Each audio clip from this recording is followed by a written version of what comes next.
This is my ongoing exploration of the Tom Clancy's Splinter Cell games, played in release order. I will chronicle my playthrough of each title in turn and discuss any recurring themes and noteworthy events. This time I finished Double Agent.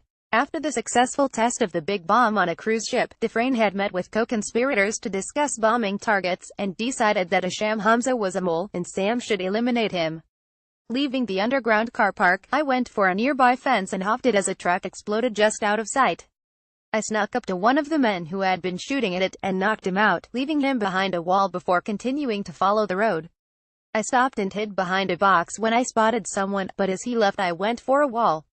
I climbed a post, stopping just out of sight of another man, then followed him into a bomb-bed-out room to knock him out too.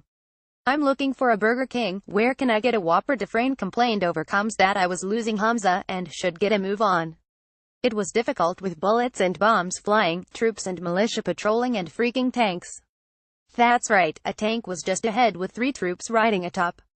I managed to avoid them, sneaking through some side streets. I went inside a building and hacked a laptop, discovering that there were mines near to the palace. Lucky me, heading to the palace and all. After stealing some ammo and wall bombs, I left the room's occupant firing out of the window undisturbed. I continued on my way, having to kill a couple of troops before I came across a helicopter, a camp in the radio tower.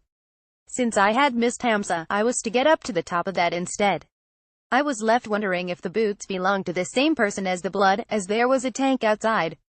There was a secondary objective, to steal some intel from the camp for the NSA, and that I had missed 2 other NSA objectives. I didn't want to risk my trust level getting any lower, so I went around the back of the tents to find the intel. The first one had an injured man on the bed, but the second had a computer. One of the men who had gotten off of the helicopter came in and checked the laptop, but while I was cutting through the canvas he got up and left. After hacking the laptop, I went back around to the fence around the tower. I shot a guy in the head and jumped onto the fence. After a brief electric shock, I went to the unlocked gate and simply opened it before climbing the ladder unobstructed.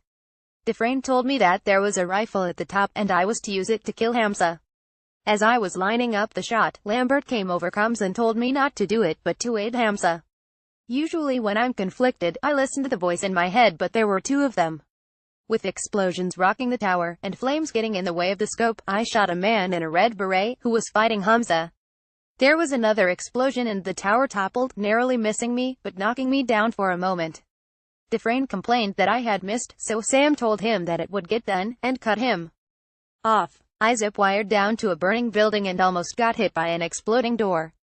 Wait, is that fire? The next area was a war zone. Don't get me wrong, I don't mean there was fighting, I mean it was a war zone. Bombed out vehicles, a sandbag wall with troops and a tank firing over it. I made my way through the remains of a bus, then a bunch of pipes before finally the husk of a helicopter.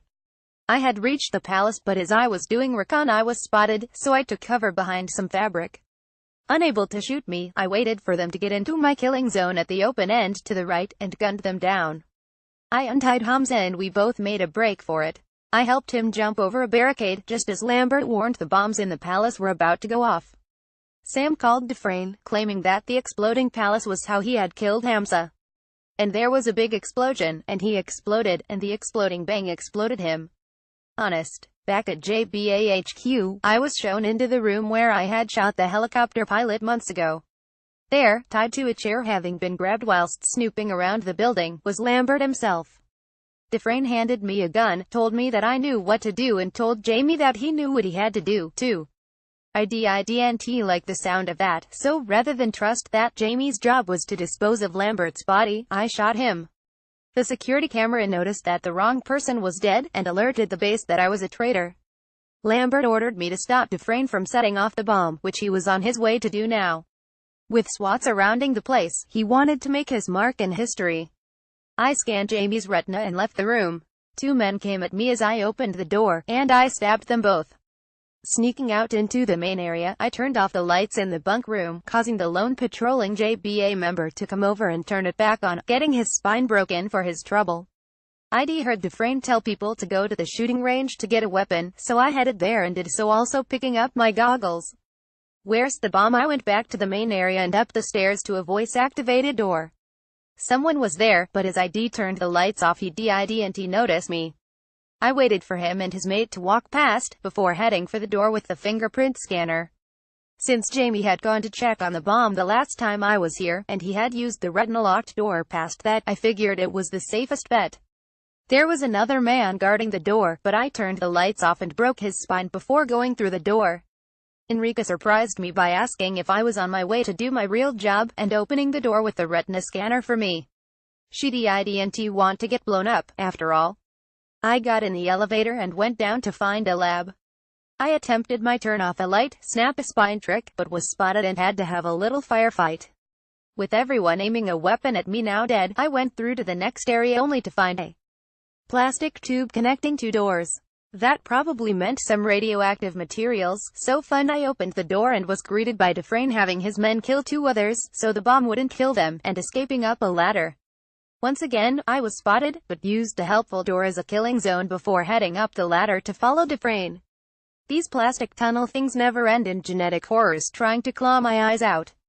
There were 3 of his men with him once I reached the top of several ladders, so I tried to do things quietly. However, with the time limit quickly running down, I decided to use my gun instead of my brains. This was folly, however, as I'd only managed to kill the 2 henchmen before running out of ammo. Luckily, given the lighting situation, Dufresne didn't notice me run around some pipes, come up behind him and stab him. I scanned his retina, just in case, and defused the bomb using my hacking, safe cracking and bomb-making skills with minutes to spare. Wait, this isn't Dufresne, it's Agent 47. The skylights shattered, and the FBI swarmed the building, but Sam was already gone. I heard chatter about him running for the docks, and getting away in the water, but that was it, game finished. Except for the post-credits mission. Now, I had been wondering where Moss had gotten to, and it turned out that he was out on a ship near to the Statue of Liberty. From what the assembled men said, it had another bomb on it, and it was going to go off in 10 minutes. I waited painfully long minutes as I tried to avoid detection and work out the patrol pattern. Striking like a ninja, I ran up behind someone and stabbed him. He went down just as another man walked up, getting stabbed too. Of course, now the boat was fully alerted, so I ducked into a door, but the bomb wasn't inside the cabin. I opened another door out onto the deck, and a third man casually walked past me, getting stabbed for his troubles. I went aft once again, spotting a 4th patrolling away from me, stabbed him and was done.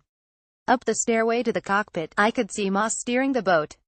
I snuck up behind him and grabbed him, but he reversed it and knocked the knife from my hand. After a brief struggle, I snapped his neck, and finally noticed the bomb beside me. A quick lockpick and hack, then the boat was exploding. Whomever wanted the boat sunk did a good job, as it was on fire as I exited the cabin and leapt to the safety of the water. The day saved. Your mind to my mind. Your thoughts to my thoughts. Final thoughts. I'll be honest, I'm not a big fan of Double Agent. It took me hours to get stealthy in the first 3 games, and yet it was hardly utilized in this one.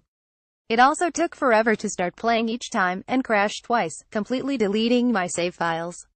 Somehow it deleted them, yet I was able to restart the mission both times, so it kept my position in the game, just not the levels.